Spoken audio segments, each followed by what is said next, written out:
Sino nga ba talaga ang tunay na apektado kung merong cheating sa loob ng pamilya? Lahat. Lahat apektado, walang makakalusot.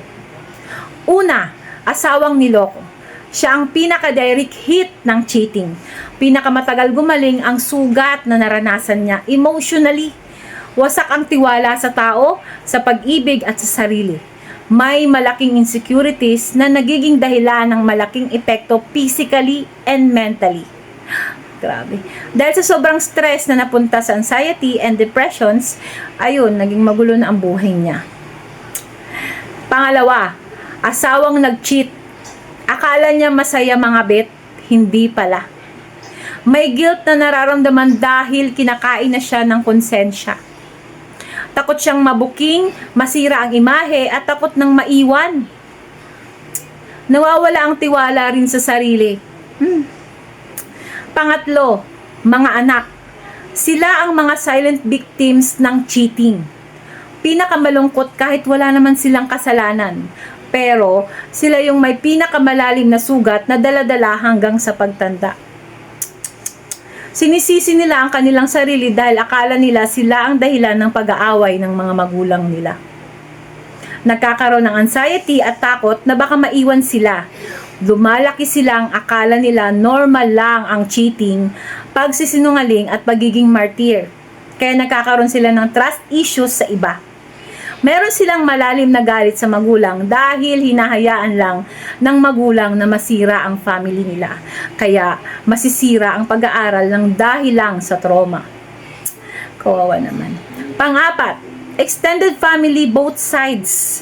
Damay din sila dito. Mahihirapan sila kung sino ang kakampihan sa dalawa.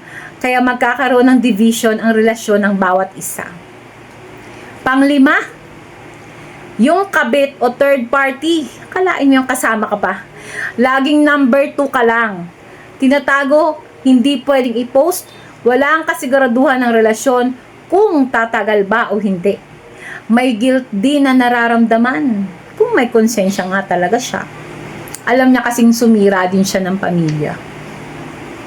Pang-anim, mga kaibigan at community. Nahahati na ang mga kaibigan dahil apektado din sila. Di nila alam kung sino nga ba ang kakampihan nila. Nakikita rin ng ibang tao ang nangyayari kaya nino-normalize rin nila ang cheating hanggang sa maging kultura na ito.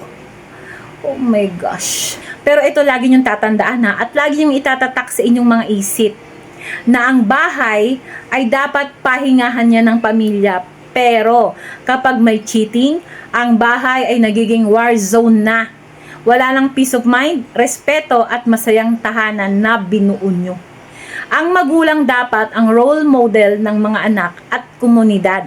Kaya kung may balak kang mangloko o mga liwa, isipin mo mabuti ha na hindi lang asawa mo ang masasaktan dito, kundi mga batang walang kamalay-malay at kamuwang-muwang na dadalhin nila hanggang sa pagtanda. Pag-isipan mo mabuti lahat ng desisyon bago pa may magdurusa dahil sa kamalian at pagkamakasarili mo.